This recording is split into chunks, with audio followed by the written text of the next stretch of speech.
Hello everyone. So today I am going to start a concept for class 10th, that is the arithmetic progress. As you know that arithmetic progress, that is very much important concept in CBSE and Punjab board also. So first of all, what do you mean by arithmetic progress? तो आप पहले से ये देख लो कि arithmetic progress होता क्या है। तो जिसको हम एपी भी बोलते हैं, तो एपी जिसमें आपको आपके मैक्सिमम जो 5 to 7 मार्क्स के क्वेश्चन पूछे जाते हैं इसमें, तो आप इसमें कैसे कोई टर्म जो है आप फाइंड कर सकते हो अगर आपको जो भी बोली गई है। तो पहले तो जैसे सपोज़ कि आपको कोई भी दी गई है स्टेटमेंट, जैसे आपको कोई सीरीज़ दी गई है जस्ट लाइक जैसे 4, 8, 12, 16, just like this. I am giving just normal example. ये आपके पास कोई भी सीरीज़ है, तो आपको बोला जा रहा है कि पहले तो आप ये बताओ कि क्या ये एपी है या नहीं। तो ये नॉर्मल बेसिक में आता है कि जिसमें आपने ये देखना है कि ये एपी है या नहीं है।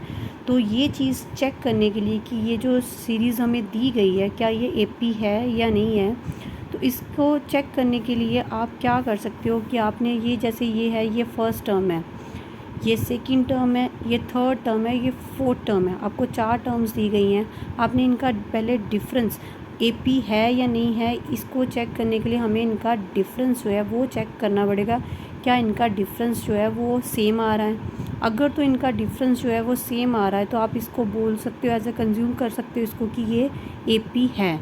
जैसे डिफरेंस चेक करने के लिए हम कोई भी, जैसे ये फर्स्ट 2 टर्म्स हैं, तो आप क्या कर सकते हो, टर्म 2 में से टर्म 1 को माइनस कर दें। तो उससे क्या होगा कि टर्म 2 में से टर्म 1 को माइनस किया तो ये आ गया 8 - 4, तो डिफरेंस कितना आ गया 4। तो पहली जो 2 स्टेटमेंट्स हैं इनमें डिफरेंस है 4।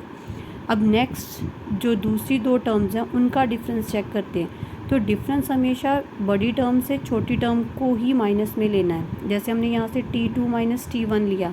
अब यहाँ पे हम दूसरा क्या चेक करेंगे, T3 - T2। अगर T3 - T2 है 8, तो यहाँ पे भी डिफरेंस कितना आ गया 4। सेम एज़ हम नेक्स्ट टर्म को भी अगर चेक करें तो ये हमारा डिफरेंस आता है अगेन 4। अगर तो सबका डिफरेंस सेम आ रहा है तो इट मीन्स आप इसको कंसीडर कर सकते हो एज अ कि this is a arithmetic progress series.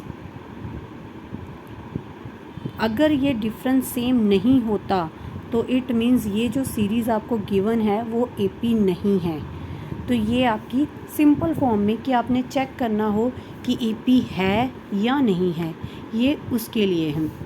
Some time आपको क्या दिया जाता है, आपको एपी गिवन होती है, सीरीज़ गिवन होती है, आप उन्होंने बोल दिया होता है कि हाँ ये एपी है, लेकिन आपको ये टर्म्स गिवन है। आप नेक्स्ट कोई भी टर्म, जैसे उसने बोल दिया कि आप टर्म 14th निकालो, अब ये फाइंड करो। अगर आपको ऐसा भी क्वेश्चन आता है जिसमें आपको बोला जाए कि ये टर्म फाइंड करो, तो जब भी आपने कोई टर्म फाइंड करनी है तो आप एक चीज़ अपने माइंड में बिठा लेना, वो ये है कि अगर आपने जो भी टर्म निकालनी है उस टर्म को निकालने के लिए आपको 2 चीज़ें चाहिए। एक तो है ए, मतलब जिसको हम टर्म 1 बोलते हैं, और एक आपको चाहिए डिफरेंस यानी कि डी। तो अगर आपके पास ये 2 चीज़ें अवेलेबल हैं तो आप कोई भी टर्म जो है वो निकाल सकते हो जो इससे भी आपको बोली है। इसके लिए आप जैसे फॉर्मूला कंसिडर कर सकते हो जिसको हम AN बोलते हैं। एन का मतलब यहाँ पे आपको कोई भी टर्म हो सकती है कि आपको जो भी टर्म बोली गई है आपने वो टर्म निकालनी है। तो आप फॉर्मूला लोगे A + n - 1 D। यहाँ पे A जो है वो टर्म 1 है और D यहाँ पे डिफरेंस है, ठीक है। अब जैसे मैंने बोला कि ये मैंने T14 यानी कि टर्म A14 यानी कि टर्म 14 फाइंड करो। टर्म 14 फाइंड करने के लिए यहाँ पे मैंने n मेरा यहाँ पे क्या है 14 जो मैंने फाइंड करना है, तो मेरा n 14 है। टर्म 1 अगर मैं इसी स्टेटमेंट को लेके चलूँ तो यहाँ पे मेरी टर्म 1 कितनी है 4। n - 1 यानी कि 14 - 1, डिफरेंस मेरा यहाँ पे आ रहा है 4। तो ये हो गया 4 + 14 माइनस 1 यानी कि 13 multiply 4 according to the BODMAS. पहले हम मल्टीप्लिकेशन करेंगे, उसके बाद एडिशन की तरफ जाएंगे। ये 13 को हमने 4 के साथ जब मल्टीप्लाई किया तो ये हमारे पास आ गया 52, और जब 52 को हमने 4 के साथ ऐड किया तो ये हमारा बन गया 56। तो ये हमारी कौन सी टर्म आ गई? 14, यानी कि इस सीरीज़ की 14 टर्म जो होगी उसकी वैल्यू कितनी होगी? 56। ऐसे आपने कोई भी टर्म निकालनी है या कोई भी सीरीज़ बनानी है, उसके लिए आपको ए और डी यानी कि टर्म 1 और डी जो कि डिफरेंस है वो चाहिए। अगर आपके पास ये दो वैल्यूज़ हैं तो आप कोई भी सीरीज़ कंप्लीट कर सकते हो, कोई भी टर्म फाइंड कर सकते हो इस फॉर्मूला के साथ। आई होप कि आपको इतना कंसेप्ट जो है वो समझ में आ गया होगा। ऐसे ही नेक्स्ट कंसेप्ट को और डीपली जानने के लिए मेरे पेज को फॉलो करो, लाइक करो, शेयर करो।